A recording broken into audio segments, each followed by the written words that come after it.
April 3, 1882.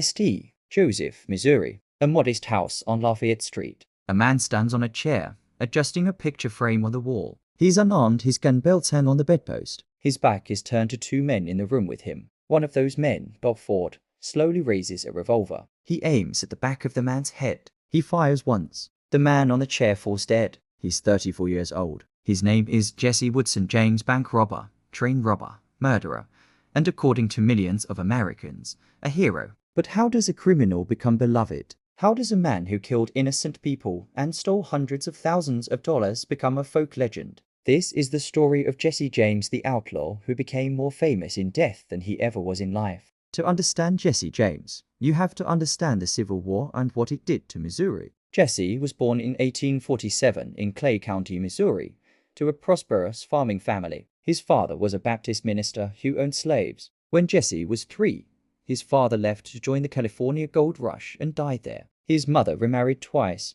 and young Jesse grew up in a household loyal to the Confederate cause. Missouri was a border state officially in the Union, but deeply divided. Brother fought against brother, neighbor against neighbor, and the violence in Missouri was particularly brutal. In 1863, when Jesse was just 15, Union soldiers came to the James farm looking for his older brother Frank, who was riding with Confederate guerrillas. When the family wouldn't talk, the soldiers beat Jesse's stepfather and tortured Jesse himself, whipping the teenage boy. It radicalized him. Jesse joined Bloody Bill Anderson's guerrilla band, one of the most vicious Confederate irregular units. These weren't soldiers in any traditional sense. They were raiders who burned towns, executed prisoners, and terrorized Union supporters. At 16 years old, Jesse James was present at the Centralia massacre, where Anderson's men stopped a train, dragged 24 unarmed Union soldiers off, and executed them. Then they ambushed the Union troops and after them, killing over 100 more men. Jesse himself shot the Union commander, Major A.C. Fiek E. Johnston. This was Jesse's education.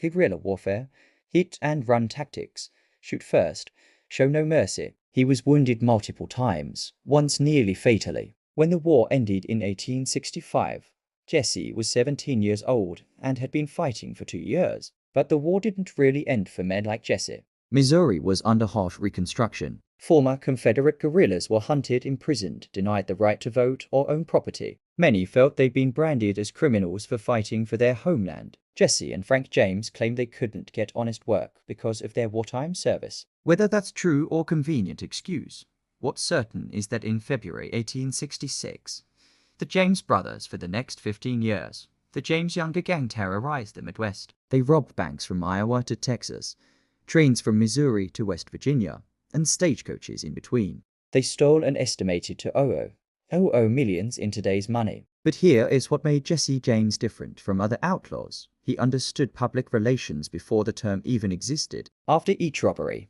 newspapers would receive letters allegedly from Jesse explaining that he wasn't a criminal, but a victim. He claimed he was forced into outlawry by corrupt Reconstruction authorities who persecuted Confederate veterans. He said he only robbed from banks and railroads, institutions that oppressed common people. He painted himself as a modern Robin Hood. And many people believed him. In Missouri and across the South, Jesse became a hero to those who'd lost the Civil War. Farmers who'd been foreclosed on by banks cheered when those banks were robbed. Small-town folks who resented railroad monopolies celebrated when trains were held up. The reality was far darker. The James gang didn't rob from the rich and give to the poor, they kept every penny. They didn't avoid violence, they embraced it. During the robbery of the Davises County Savings Association, they shot the cashier dead when he couldn't open the safe fast enough. At the Kansas City Fair, they robbed a ticket office and shot a little girl in the leg. During a train robbery at Gads Hill, Missouri, Jesse reportedly went through the cars, robbing passengers,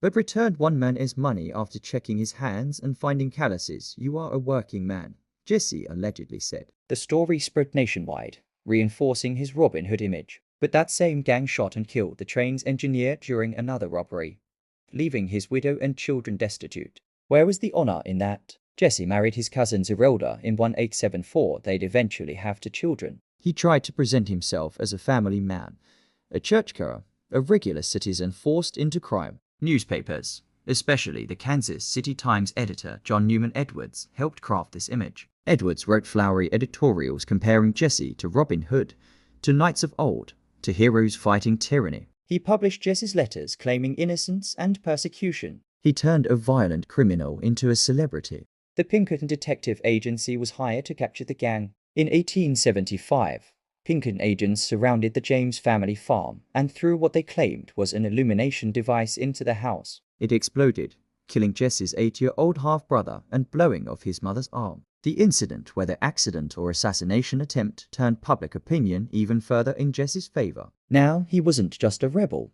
He was a victim of corporate violence. His mother, Zerelda Samuel, with her missing arm, became a living symbol of Jesse's persecution. By 1876, the gang was at its peak and about to make a fatal mistake. They decided to rob the First National Bank in Northfield, Minnesota, deep in the north, far from their Missouri support network. On September 7, 1876, 8 gang members rode into town. It was a disaster from the start. The bank employees fought back. Citizens grabbed guns and opened fire. In the street battle that followed, 2 gang members were killed, several wounded. The townspeople organized a massive manhunt. The surviving gang members split up, trying to escape. The younger brothers Cole, Jim, and Bob were captured after a gunfight. They'd spend the rest of their lives in prison, but Jesse and Frank escaped. They laid low for 3 years, hiding under assumed names. When they resurfaced in 1879, they formed a new gang, younger, less experienced men. They resumed robbing trains, but the world was changing. Railroads and banks had better security. Telegraph systems allowed faster coordination of law enforcement.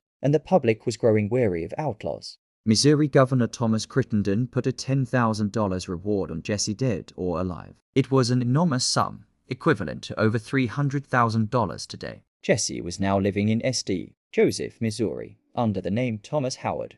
2 members of his new gang, brothers Charlie and Bob Ford, saw an opportunity. They made a secret deal with Governor Crittenden.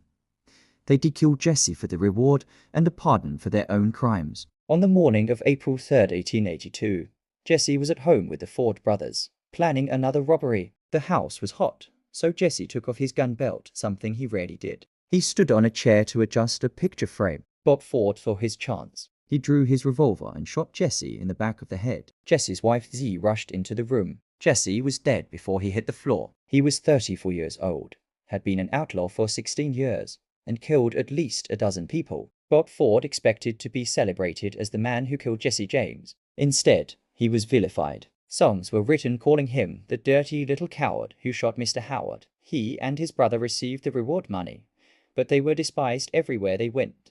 Bob Ford would himself be shot dead in 1892, and few mourned him. Jesse's funeral drew hundreds of mourners. His mother sold pebbles from his grave for 25 cents each. Within months, dime novels romanticized his life. By 1900, he was already a legend, the noble outlaw, the Confederate hero who never surrendered, the Robin Hood of the American frontier. The truth is more complicated. Jesse James was a violent criminal who killed innocent people and justified it with noble-sounding rhetoric. But he was also a product of America's most divisive conflict, a man who learned violence as a teenager and never found a way to stop. He became beloved not because of what he did, but because of what he represented to people who felt powerless, to farmers crushed by debt, to Southerners who'd lost the war, to anyone who felt victimized by banks and railroads and the government. Jesse James was their champion, whether he deserved it or not. Today, over 140 years after his death,